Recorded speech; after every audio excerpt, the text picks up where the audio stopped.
नमस्कार के हरियाणा और तेज हरियाणा के साझे प्लेटफॉर्म पर आप सभी का बहुत बहुत स्वागत है। और आज भी हम एक बहुत बड़े मुद्दे पर चर्चा करेंगे। दरअसल हरियाणा में विधानसभा चुनावों का ऐलान हो गया और 1 अक्टूबर को मतदान होगा, लेकिन सिरसा की रानिया सीट पर आज हम विस्तार पूर्वक चर्चा करेंगे।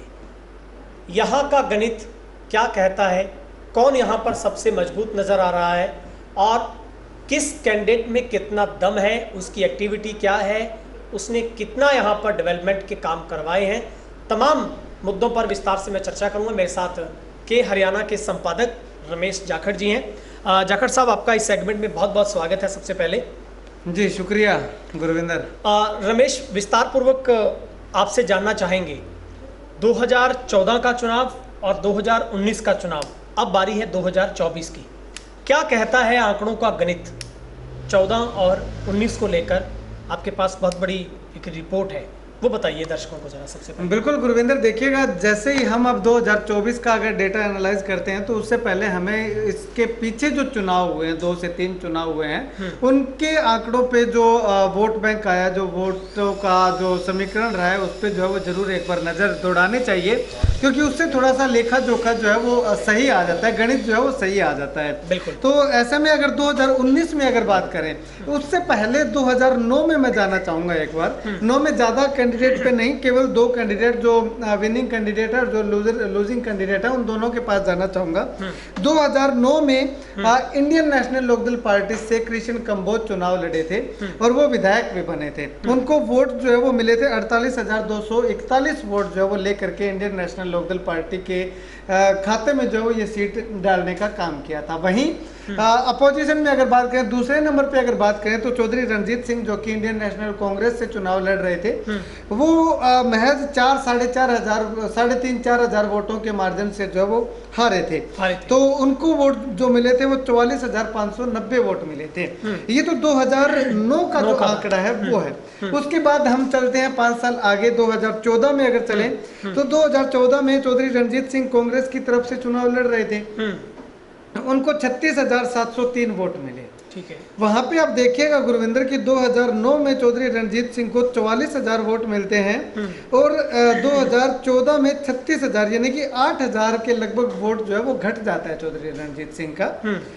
वहां एंट्री हो जाती है हलोपा से गोविंद कांडा की 2014 में। ठीक है। गोविंद कांडा की जब एंट्री होती है तो गोविंद कांडा को 39,656 वोट मिलते हैं, यानी कि 39,700 वोट जो है वो गोविंद कांडा को मिलते हैं। उसके बाद रामचंद्र कंबोज, जो कि इनेलो से आते हैं, पिछली बार 2009 में अगर बात करें तो विधायक जो बने थे कृष्ण कंबोज, लेकिन इस बार कृष्ण कंबोज की टिकट इनेलो ने काट दी और इस बार रामचंद्र कंबोज को जो है वो उनकी जगह पे ले आए। तो रामचंद्र कंबोज जो है वो चुनाव जीतते हैं इस बार। 2014 में विधायक जो है वो रामचंद्र कंबोज बनते हैं और वोट कितने आए? 43,971, यानी कि इनेलो का वोट जो है वो वहीं घूमता रहा। केवल 2009 में अगर बात करें तो 44,590 वोट आए और रामचंद्र कंबोज को 2014 के अंदर 43,971, यानी कि 44,000 के लगभग वोट आए। तो 700-800 वोट जो है वो थोड़ा सा कम जरूर हुए हैं यहाँ पे। उसके बाद बीजेपी की एंट्री जो है वो, इससे पहले भी बीजेपी की एंट्री थी, लेकिन शिषपाल कंबोज चुनाव लड़े थे 2009 में, तो 700-800 वोट आए थे। उस समय बीजेपी का इतना बोलबाला नहीं था। ठीक है। लेकिन 2014 में पहले टर्म में जब सरकार आती है बीजेपी की, उस समय स्वर्गीय चौधरी जगदीश नेहरा जी जो है वो चुनाव उन्होंने लड़ा था बीजेपी की टिकट पे। उन्होंने भी गुरविंदर अच्छी खासी वोट बैंक, अच्छा खासा वोट जो है वो लिया था, 19,790 वोट, जहां पे बीजेपी जो है वो 1,000 का आंकड़ा व्यापार नहीं कर पा रही। अगले 5 सालों में 19,700, यानी कि 20,000 के लगभग वोट जो है वो बीजेपी यहाँ पे लेती है। अब चलिएगा 2019 के चुनाव में। 2009 में इनेलो का विधायक बना, 14 में इनेलो का विधायक बना, लेकिन 2019 की अगर बात करें तो 2019 में गुरविंदर आंकड़ा जो बिल्कुल ही उलट पुलट हो गया, क्योंकि इंडियन नेशनल लोकदल पार्टी का अब तक दबदबा था। इनेलो 2 पार्ट हो चुकी थी, जेजेपी पार्टी साथ में जो है वो एक पैरेलल खड़ी हो गई थी, तो इनेलो टूट चुकी थी यूँ कहें तो। इनेलो का इतना ज़्यादा जनाधार नहीं रहा था। तो 2019 में अगर बात करें गुरविंदर, तो 2019 में निर्दलीय तौर पे चौधरी रंजीत सिंह विधायक बने। और विधायक भी क्या बने कि 1990 के बाद 2019 में जा करके चौधरी रंजीत सिंह पहली बार विधायक बने। यानी कि यूं कहे कि मंत्री पद से ही चौधरी रंजीत सिंह जो है वो सत्ता से दूर रहे और सत्ता में आए तो मंत्री पद से ही उनकी एंट्री जो है वो हो गई। तो वो विधायक बने, उनको वोट मिले 53,825। अब रंजीत सिंह को, चौधरी रंजीत सिंह को 2014 में 36,000 वोट मिले और 2019 में 53,000 वोट जो है वो उनको मिले हैं। यानी कि 19-20 हजार के लगभग जो है वो वोट उनका जो है वो बढ़ा है यहाँ पे। उसके बाद हलोपा से गोविंद कांडा चुनाव लड़े थे। गोविंद कांडा को 34,394 वोट जो है वो मिले हैं और 2014 में गोविंद कांडा को 39,000 मिले थे और 2019 में 5,000 वोट जो है वो गोविंद कांडा के कम हुए हैं। उसके बाद बीजेपी से अब आ जाते हैं स्वर्गीय चौधरी जगदीश नेहरा तो नहीं, उसके बाद रामचंद्र कंबोज की एंट्री हो जाती है जो कि सीटिंग एमएलए थे 2019 तक। इनेलो की टिकट पे चुनाव लड़े थे, जीते थे 2014 में और 2019 में रानिया से सीटिंग एमएलए थे, वो बीजेपी की टिकट से चुनाव लड़ने आ जाते हैं और उनका कुछ हद तक विरोध भी होता है गुरविंदर, जहाँ पे क्योंकि इनेलो छोड़ करके बीजेपी में गए हैं तो कुछ लोगों ने विरोध भी उनका जो है वो किया था। तो उनको वोट कितना मिलता है? 2019 के अंदर बीजेपी को 20,709 वोट मिलते हैं। चौधरी जगदीश नेहरा, स्वर्गीय चौधरी जगदीश नेहरा 2014 में 19,790 वोट लेते हैं और बीजेपी से रामचंद्र कंबोज जो है वो 20,709 वोट लेते हैं। यानी कि 1,000 वोट बढ़ जाता है 1,000 वोट ही बढ़ता है 5 साल में। हालांकि 5 साल सत्ता थी उस समय, 2014 से 19 तक बीजेपी सत्ता में थी, उसके बावजूद भी यहाँ पे बीजेपी का जो है वो सिर्फ 1,000 वोट जो है वो बढ़ा है। उसका रीजन क्या है, चलिए उस पर हम बाद में बात करेंगे। कांग्रेस की अगर बात करें तो कांग्रेस से जो है वो जैसे चौधरी रंजीत सिंह ने कांग्रेस छोड़ी, यानी कि उनकी कांग्रेस ने टिकट काट दी, विनीत कंबोज को दे दी, चौधरी रंजीत सिंह ने निर्दलीय चुनाव लड़ने का फैसला लिया तो कांग्रेस ने विनीत कंबोज को दी, तो वो सारा का सारा कांग्रेस का जो वोट है वो चौधरी रंजीत सिंह के साथ चला गया।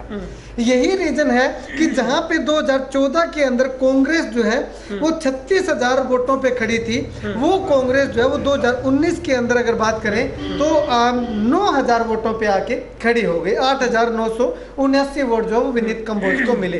एक तो कांग्रेस चौधरी रंजीत सिंह के साथ चली गई और उसके बाद साथ साथ अगर बात करें तो इनेलो भी जो टूट चुकी थी, 2 भागों में विभाजित हो चुकी थी, तो वो इनेलो के वोटर भी जो जेजेपी की तरफ नहीं जाना चाह रहे थे, वो उन लोगों ने भी सोचा कि चौधरी रंजीत सिंह ठीक है, चौधरी देवीलाल का ताऊ देवीलाल का बेटा है और उन्होंने जो फोटो भी लगा ली थी ताऊ देवीलाल की, तो उसके चलते जो है वो चौधरी रंजीत सिंह की तरफ जो है वो एक लहर अलग से बन गई थी, माहौल एक ऐसा उत्पन्न हो गया था जिससे कि चौधरी रंजीत सिंह को 2019 में जो निर्दलीय तौर पे विधायक बनने का गौरव प्राप्त हुआ।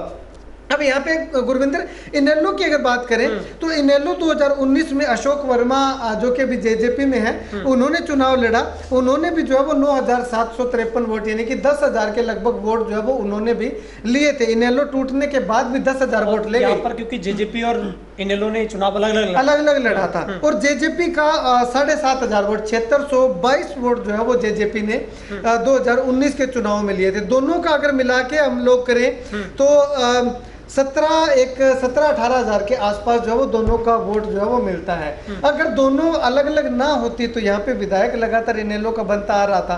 टूटने के बाद भी जो है वो दोनों ने एक साथ जो है दोनों ने इकट्ठे भी इतने सारे वोट नहीं लिए जितना कि टूटने से पहले इनेलो लगातार लिया करती थी। तो ये तो रह गया गणित सारा का सारा। ठीक है, बहुत बढ़िया रमेश, आपने तीनों ही मतलब जो काल निकले हैं 19, 9 और 14 की बात करें वो बताया, क्योंकि 2009 से लेकर 14 तक यहाँ पर इनेलो का दबदबा रहा, लेकिन जैसे ही पार्टी का जो अलग अलग बंटाधार परिवार 19 तक दबदबा रहा 2009 से 19 तक रहा है। हाँ। लेकिन 19 के बाद बाजी पलट गई, उसके बाद चौधरी रंजीत सिंह यहाँ से अभी वो मंत्री सरकार में है।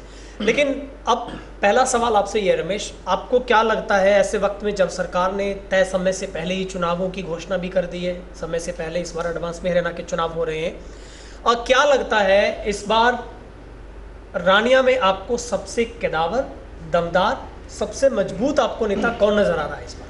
देखिए गुरविंदर, सभी अपनी अपनी पार्टियों से सभी नेता जो है वो मजबूत है। हम लोग यहाँ पे अभी से डिफाइन नहीं कर सकते कि वो मजबूत दिख रहे हैं या वो नेता जो है वो जीतेंगे और वो नहीं जीतेंगे। तो सभी अपनी अपनी पार्टियों से अभी तक तो हालांकि कैंडिडेट भी डिक्लेयर जो है वो नहीं हुए हैं अभी तक।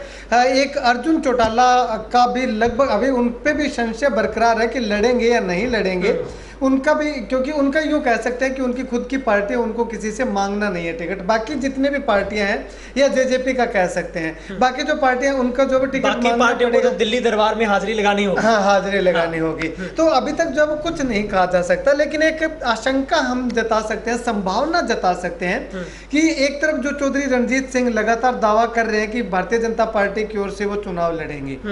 भारतीय जनता पार्टी से अगर वो लड़ते हैं तो भी उनकी जो है वो दावेदारी मजबूती अच्छी हम कह सकते हैं कि एक कदावर नेताओं में है और इतना ज़्यादा लूज नहीं करेंगे। हालांकि 5 साल सत्ता में रहे हैं, बीजेपी में जो है वो रहे हैं, बीजेपी के साथ अभी रहे हैं और बीजेपी उन्होंने ज्वाइन भी कर लिया, लेकिन उसके बावजूद भी इतना ज़्यादा डाउनफॉल नहीं जाएगा उनका कि अचानक से जमानत जब्त होने वाला या पिछले के चुनाव के जैसा हाल जो है वो देखने को मिले कि टक्कर में ही ना हो। तो मुकाबले में वो जो है वो रहेंगे। अर्जुन चौटाला अपनी एक बहुत ही अहम और अच्छी खासी भूमिका इस बार चुनाव के अंदर जो है वो निभाते हुए दिखाई देंगे, क्योंकि जहां इनेलो का दबदबा हुआ करता था, बीच में एक 5 साल का जो वो गैप लगा, लेकिन उसके बाद जैसे जैसे इनेलो जो है वो अप होती गई तो इनेलो का अब अर्जुन चौटाला को चेहरा लगातार बनाने की चर्चाएं जो वो चल रही हैं। अगर अर्जुन चौटाला आ जाते हैं तो राजनीति पे, रानिया की राजनीति पे जो है वो एक बहुत बड़ा यूँ कहें कि प्रभाव जो है वो अर्जुन चौटाला रखने वाले हैं, क्योंकि करण चौटाला ने पीछे जब चेयरमैन बने, वो जिला परिषद का चुनाव लड़ा था, तो सामने जो वो चौधरी रणजीत सिंह के पक्ष के कैंडिडेट थे, उनको जो है वो हरा करके, यानी कि परिवार से अगर कोई आता है तो लोग जो है वो उसको थोड़ा सा ज़्यादा तवज्जो देते हैं, बजाय कि परिवार के बजाय कोई और अगर चेहरा जो है वो आता है। अगर पिछली बार भी गुरविंदर 2019 में भी अगर इनेलो परिवार से, चौटाला परिवार से कोई आता तो वो जो है वो 10,000 वोटों पे नहीं रह जाता, वो भी जो है वो कुछ हद तक और स्कोर बड़ा जो है वो कर सकता था। उसके बाद जेजेपी का भी कैंडिडेट पे डिपेंड करता है। अभी तक कैंडिडेट का कोई नाम भी जो है वो नहीं आया है। हालांकि पिछले चुनाव में जेजेपी से कुलदीप करीवाला जो है वो चुनाव लड़े थे, पंजाबी चेहरा, सिख चेहरा है, 7600 वोट उनको मिले। हाँ, 7600 वोट जो है वो लेकर के उन्होंने जो है वो ठीक ठाक अपनी परफॉर्मेंस दी थी। लेकिन इस बार जो है वो जेजेपी, क्योंकि एक तो यूँ कहें कि सत्ता में 4.5 साल तक सत्ता में रही, तो उसके चलते हो सकता है कि इतना ज़्यादा लोग जो है वो 7600, हो सकता है 7600 से पार भी लगा दे और हो सकता है 7600 के नीचे भी जो है वो उनको रख दे, क्योंकि कहीं ना कहीं नाराजगी लोगों के बीच में, और पंजाबी बेल्ट का एरिया है तो वो भी देखने को मिल रही है। तो इसके अलावा अगर गुरविंदर बात करें कांग्रेस से, कांग्रेस के 27 कैंडिडेट हमने कल भी डिस्कशन किया था, उसमें जो है वो सबसे ज़्यादा कैंडिडेट कांग्रेस से आ रहे हैं। तो कांग्रेस में अगर मुख्य कैंडिडेटों की बात करूं, मैं जातिगत समीकरणों की अगर बात करूं तो विशाल वर्मा जो है कुम्हार बिरादरी से, प्रजापत समुदाय से हैं, वो भी अपनी एक अच्छी खासी पकड़ रखते हैं। टिशु प्रधान, अब टिशु प्रधान का जैसे जिक्र आया तो मैं एक बात और बताना चाहूँगा। एक चर्चा गुरविंदर ये भी चल रही है कि गोविंद कांडा भी जो है वो चुनाव लड़ सकते हैं, चाहे वो हलोपा से लड़े या फिर बीजेपी से लड़े। अगर चौधरी रणजीत सिंह का टिकट अगर कटता है इस बार फिर, तो रणजीत सिंह जो है वो संभावना ये है कि निर्दलीय चुनाव आ सकते हैं चुनाव में। अगर नहीं आते हैं, बीजेपी उनको टिकट दे देती है, ज़्यादा संभावना तो यही लगती है, क्योंकि लोकसभा का चुनाव लड़वाया था, बीजेपी में शामिल भी हुए हैं, तो बीजेपी से लड़ेंगे। बाकी आने वाले समय में राजनीति में क्या कुछ हो जाए किसी को कुछ पता नहीं होता। तो गोविंद कांडा अगर आ जाते हैं तो टिशु प्रधान की यहाँ पे संभावना गुरविंदर थोड़ी सी बढ़ जाती है, क्योंकि बनिया अग्रवाल समाज से अगर बात करें तो बनिया समुदाय से जो है वो दोनों को आमने सामने जो है वो टक्कर देने के लिए कोई ना कोई चाहिए। और इसके अलावा गुरविंदर कल हमने जैसे एनालाइज किया था कांग्रेस के अंदर कि जो स्ट्रेटजी बनाने में और फंड जुटाने में जो ज़्यादा एनेबल होगा, हाँ, उसको जो है वो प्राथमिकता दी जाएगी। तो वो भी कहीं ना कहीं टिशु प्रधान उस जो नीति पे भी जो है कहीं ना कहीं खरे उतरते हैं। इसके अलावा सुभाष जोधपुरिया हैं, और सुभाष जोधपुरिया ये जितने भी कैंडिडेट हैं उनमें सबसे पुराने कैंडिडेट, सबसे पुराने कांग्रेस के वर्कर जो है वो सुभाष जोधपुरिया है। और इनका एक नारा भी है कि वफादार हूं तभी मैं हकदार हूं। कि लगातार इतने सालों से कांग्रेस पार्टी की सेवा कर रहा हूँ वफादारी के, हाँ, एक वफादार सिपाही के तौर पे, तो वफादार हूँ तभी मैं हकदार हूँ। तो ये जो है वो जाट समीकरण जाट जाति से है, तो जाट बेल्ट में जो है वो अपना यूँ कह सकते हैं कि एक रुतबा दिखाने के लिए लगातार जो है वो कोशिश कर रहे हैं, अपना शक्ति प्रदर्शन कर रहे हैं। लोगों की भीड़ भी अच्छी आ रही है, भीड़ तो सभी के कार्यक्रमों में ठीक ठाक आ रही है क्योंकि कांग्रेस का इस बार रुझान है। उसके बाद विनीत कंबोज पिछले चुनाव में जो है वो जमानत नहीं बचा पाए, 8,000-9,000 वोट जो है वो उनके आए थे, ये कांग्रेस के प्रत्याशी रहे हैं। तो इन पे भी जो है वो कांग्रेस इस बार दांव जो है वो खेल सकती है, क्योंकि पिछली बार के बजाय पिछली बार माहौल कुछ अलग था, इस बार माहौल कुछ अलग है। इस बार कांग्रेस की लगातार चर्चाएं भी सुनने में आ रही हैं, तो उसके चलते हो सकता है कि विनीत कंबोज पे भी दांव जो है वो खेल दे। उसके बाद सर्वमित्र हैं, सर्वमित्र भी अपनी एक अच्छी पैठ रखते हैं, पूरे हरियाणा भर में जो है वो उनका नाम है, पत्रकारिता छोड़ करके इस तरफ आए हैं। तो ये तमाम लोग हैं। इसके साथ साथ और भी बहुत सारे कांग्रेस के टिकटार्थी हैं जो कि लगातार जो है वो चुनाव लड़ने की इच्छा जता रहे हैं। लेकिन इन तमाम 27 के 27 टिकटार्थियों में कौन से टिकटार्थी पे किस पे जो है वो कांग्रेस भरोसा करती है और कैंडिडेट मैदान में कौन कौन आते हैं उस पे जो है वो डिपेंड करता है। फिलहाल अगर बात करें तो मुकाबला जो है वो मुख्य है। अगर चौधरी रणजीत सिंह निर्दलीय आते हैं या बीजेपी से आते हैं तो रणजीत सिंह, अर्जुन चौटाला, कांग्रेस से कोई भी प्रत्याशी आए, और इसके अलावा अगर गोविंद कांडा निर्दलीय आते हैं या बीजेपी से आते हैं तो उन यानी कि इन 4 लोगों के बीच में जो है वो मुख्य मुकाबला देखने को मिल रहा है। यहाँ पे एक चीज को नकारा नहीं जा सकता गुरविंदर कि आम आदमी पार्टी भी यहाँ पे हैप्पी रानिया जो है वो काफी मजबूत कैंडिडेट है। इसके अलावा सैनपाल से हैं, बलजिंदर सिंह बराड़ हैं, वो भी लाइन में है।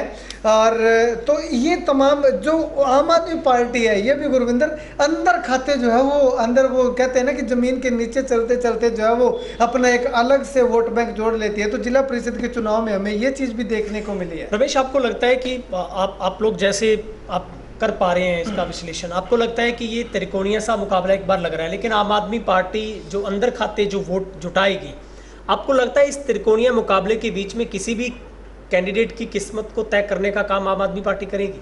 बिल्कुल गुरविंदर, क्योंकि जब पीछे हम लोग वो जोन की बात करें तो जहां से आम आदमी पार्टी के प्रत्याशी जीते हैं वहां से किसी को भी आइडिया नहीं था कि आम आदमी पार्टी का प्रत्याशी भी इतने 3 जो है वो रानिया से जीत जाएंगे। वहां पे जो जिन तीनों जगहों पे जीते हैं वहां पे चौधरी रणजीत सिंह के प्रत्याशियों के जीतने की संभावनाएं जो है वो ज्यादा व्यक्त की जा रहे थे गुरविंदर। लेकिन वो जो है वहां पे चौधरी रणजीत सिंह के जो प्रत्याशी थे उनकी जगह पे जो है वो आम आदमी पार्टी के प्रत्याशी जीते हैं। तो सीधे तौर पे कहीं ना कहीं भारतीय जनता पार्टी को जिला परिषद के चुनाव में तो कहीं ना कहीं डेंट मारा है उन्होंने। और इसके अलावा अगर बात करें तो आने वाले विधानसभा चुनाव में किसको डेंट ज़्यादा लगाएंगे मारेंगे वो तो जो है वो आने वाला समय बताएगा। लेकिन डेंट उसी को पड़ेगा जिसके पास ज़्यादा वोट होगा, और ज़्यादा वोट अभी रणजीत सिंह के पास था।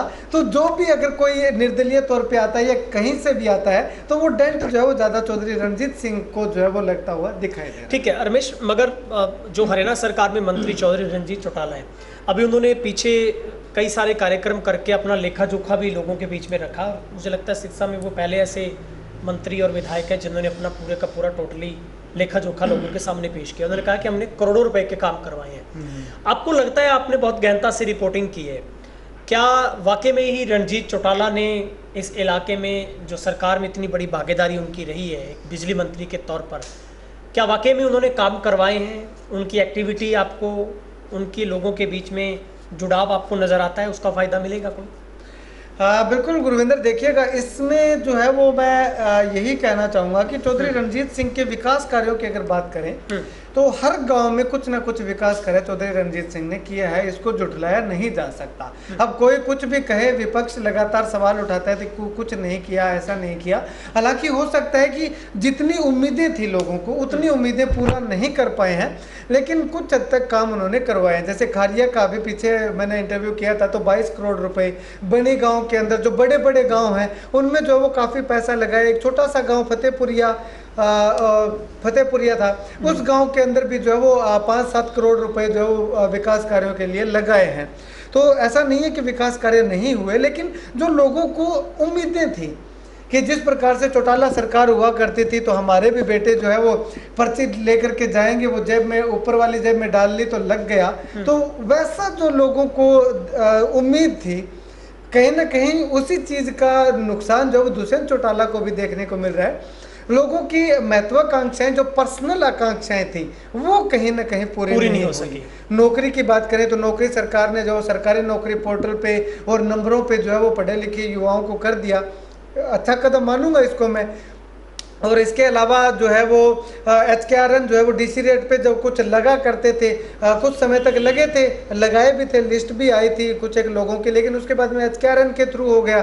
तो HKRN के थ्रू जो है वो जिनका मतलब कि फैमिली ID में गरीबी रेखा या जो भी मापदंड है वो पूरे करो और उसके बाद में जो है वो लगना था। तो वो कहीं ना कहीं चौधरी रणजीत सिंह को जो ये खलता हुआ दिखाई दे रहा है। लोगों की नाराजगी हल्की सी जो है वो हमें दिखाई दे रही है, लेकिन इसमें खिलाफत नहीं कह सकते, नाराजगी है और नाराज लोगों को जो है वो मनाया जा सकता है, ऐसा चौधरी रणजीत सिंह लगातार भी कहते हैं। लेकिन एक चीज जो चौधरी रणजीत सिंह की पॉजिटिव वे में अगर लेना चाहें तो वो ये जरूर है कि पूरे हरियाणा के अंदर चौधरी रणजीत सिंह एकमात्र ऐसे विधायक हैं जो ज्यादा समय अपने रानिया में हल्के के अंदर जो वो दिया है। हर गांव के अंदर एक एक सप्ताह के अंदर एक एक दो दो, मतलब उनकी हल्के में कनेक्टिविटी लगातार रही है। हाँ रही है। आज भी अगर कोई कार्यक्रम करते हैं तो काफी अच्छी संख्या में लोग जो है वो चौधरी रणजीत सिंह के पास जाते हैं, इसमें कोई तो राय नहीं। ठीक है रमेश, अगला बहुत ही महत्वपूर्ण सवाल है मेरा। आपको लगता है कि जिस तरीके से हमने पिछले चुनाव में देखा, नया दो परिवारों के बीच में बंटवारा हुआ था, वो था JJP और INLD, लेकिन इस बार सबसे अहम बात ये लग रही है कि INLD का सबसे बड़ा फोकस सिरसा पर है पूरे हरियाणा को देखा जाए तो, और वहीं पर रानिया में इस बार सबसे ज़्यादा एक्टिविटी नज़र आ रही है। आपको क्या लगता है, पिछली बार तो ये डेंट था, ये सबसे बड़ा नुकसान था INLD को कि दो परिवार जब जुदा हुए तो फिर वोट बैंक भी खिसक गया था, लेकिन इस बार जो डेंट JJP को झेलना पड़ा है 4.5 साल में, और ऊपर से जो BJP को विरोध झेलना पड़ा है, लेकिन अब एकदम से सरकार ने चुनाव डिक्लेयर करवाए हैं, INLD को कितना बड़ा फायदा मानते हैं और कितना आप एक अच्छा गोल्डन चांस वापसी का आप देख पा रहे हैं कि इनेलो इस बार एक अच्छे कमबैक के साथ आ रही है, और अर्जुन चौटाला का अगर टिकट फाइनल होता है, अगर वो वाकई यहाँ से चुनाव लड़ते हैं, तो क्या लगता है इस बार कुछ तस्वीर बदल सकती है रानिया की? गुरविंदर, इस बार है ना, जैसे मैं लोगों से बातचीत करता हूँ, वोटर से बातचीत करते हैं, आप भी करते होंगे, तो कहीं ना कहीं एक चीज ये निकल करके सामने आ रही है कि इस बार लोग पार्टी नहीं देख रहे, इस बार लोग कैंडिडेट देख रहे हैं सामने कि कैंडिडेट कौन है। अगर कैंडिडेट डम्मी है, पार्टी कितनी अच्छी क्यों ना हो, उस कैंडिडेट का प्रभाव जो है वो मुझे नहीं लगता कि इतना ज्यादा पड़ने वाला है कहीं। ठीक है, क्योंकि देखो रमेश, करनाल में भी खट्टर साहब जीत गए और कांग्रेस ने अपनी डमी रखी, हाँ, वो हार गए बिल्कुल। हाँ, तो चेहरा मायने रखता है और इसके साथ साथ पार्टी भी मायने रखती है। ये नहीं कहता कि पार्टी बिल्कुल भी मायने नहीं रखती, पार्टी भी मायने रखती है, लेकिन पार्टी के साथ साथ कैंडिडेट का फेस जो है वो मायने रखेगा। अब रानिया की अगर बात करें तो बी ऑनेस्ट मैं कहना चाहूंगा कि अगर अर्जुन चौटाला के अलावा अगर कोई और कैंडिडेट आ जाता है तो अर्जुन चौटाला जितनी फाइट दे सकते हैं उतनी फाइट दूसरा कैंडिडेट नहीं दे सकता गुरविंदर। ये मैंने पीछे भी कही कि जहां पे अशोक वर्मा चुनाव लड़ रहे थे वहां पे अगर अर्जुन चौटाला होते तो 10,000 वोट की बजाय हो सकता है 20, 25, 30,000 वोट तक भी जो है वो अर्जुन चौटाला जा सकते थे। यानी कि चेहरे पे और कुछ एक परिवार के सदस्य पे जो वो डिपेंड करता है। तो वो क्या अर्जुन चौटाला वाकई में आते हैं? चर्चा ये भी चल रही है कि लगातार जो है वो दादा पोता आमने सामने चुनाव नहीं लड़ेंगे और चौटाला परिवार जो वो आमने सामने चुनाव नहीं लड़ता, लेकिन इस बात को जुटलाने का काम जो वो किया है। पहले पुराने समय में भी जो चौधरी ओम प्रकाश चौटाला के सामने चौधरी रणजीत सिंह चौटाला ने इलेक्शन लड़ा है। अभी हाल ही में लोकसभा इलेक्शन की बात करें तो चौधरी रणजीत सिंह के सामने सुनैना चौटाला और नैना चौटाला ने इलेक्शन लड़ा है। इससे पहले भी न जाने इतने कितने एपिसोड हो चुके हैं कि आमने सामने चुनाव जो है वो लड़ते रहे हैं। तो इस चीज को नहीं कहा जा सकता। हालांकि विपक्ष लगातार कह रहा है, सवाल उठा रहा है, उनका हक है उठाने का, लेकिन उदाहरण अपने सामने है। हाल ही में जो 3-4 महीने पहले जो चुनाव हुए लोकसभा के, उसमें भी तो आमने सामने लड़े हैं। तो इस बार चेहरे पे डिपेंड करेगा कि क्या कुछ रहने वाला है। ठीक है रमेश, आखिरी मेरे 1-2 सवाल रह गए।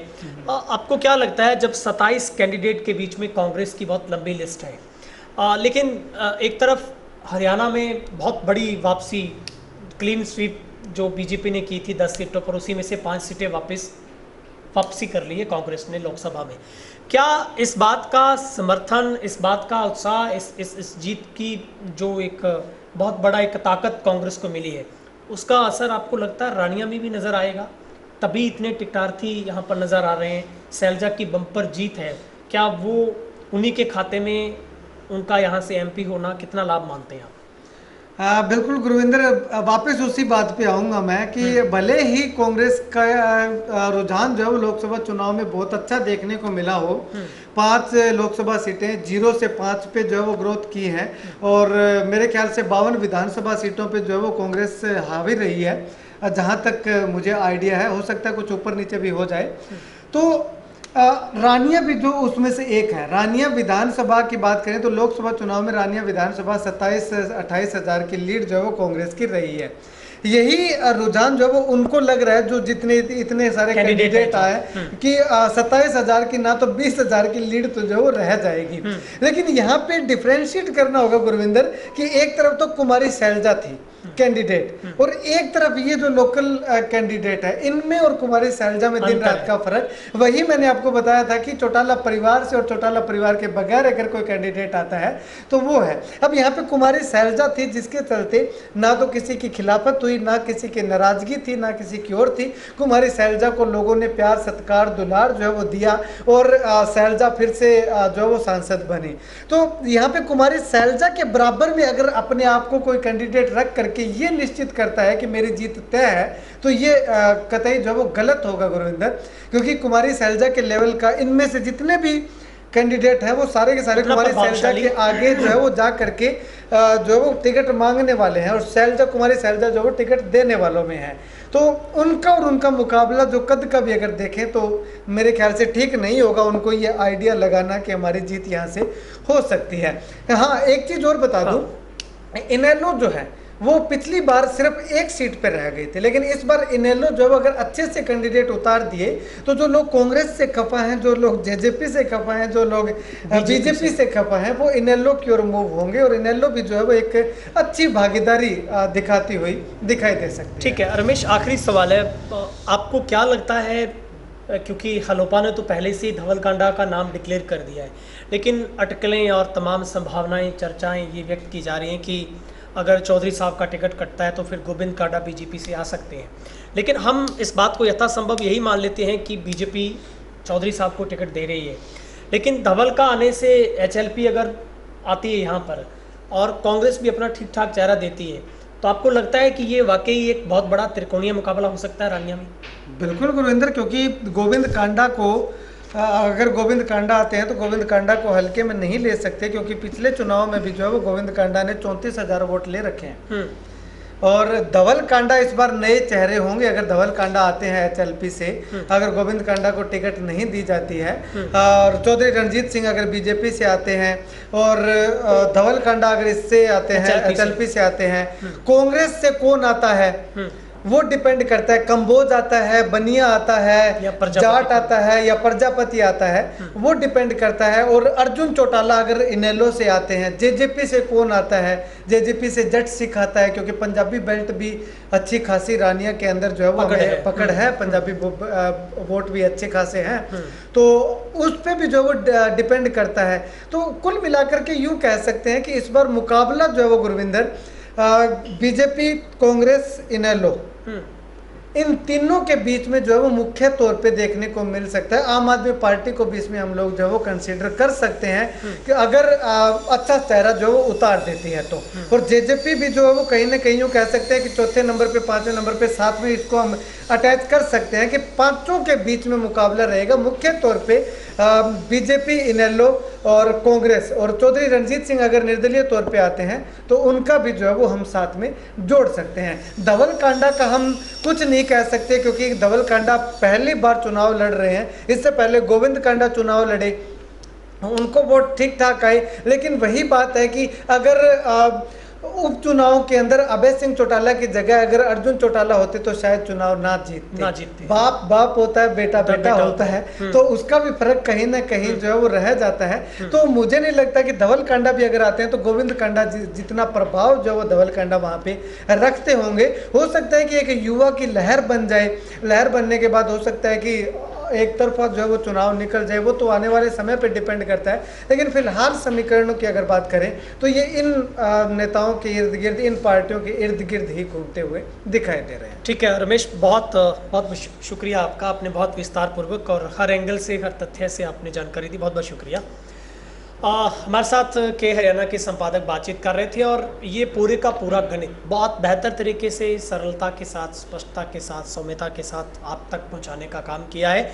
और निश्चित तौर पर चेहरे देखे जाएंगे, उनका व्यक्तित्व देखा जाएगा, उनका काम देखा जाएगा, उनकी भागीदारी देखी जाएगी, उनके काम, तमाम चीज़ों को हर तरीके से जनता परखेगी। और यही काम पार्टियाँ भी करती हैं। पार्टियाँ भी अलग अलग तरीके से अपना सर्वे करवाती है और उसी के आधार पर फिर टिकट दी जाती है। लेकिन आपकी राय भी हम जानना चाहेंगे। आप कमेंट सेक्शन में रानियों को लेकर क्या सोचते हैं? आपको ये मुकाबला कैसा लगता है? इस बार कैसी फाइट रानिया में रह सकती है? आप अपनी जानकारी है वो हमारे के हरियाणा और तेज हरियाणा के प्लेटफॉर्म पर जाकर साझा कीजिएगा। अगले सेगमेंट में फिर से आपसे मुलाकात होगी अगली विधानसभा पर पूरे तथ्यों के साथ, पूरे गणित और आंकड़ों के साथ, कौन कहाँ कैसे और कितना जबरदस्त फिट बैठ रहा है। बहुत बहुत शुक्रिया।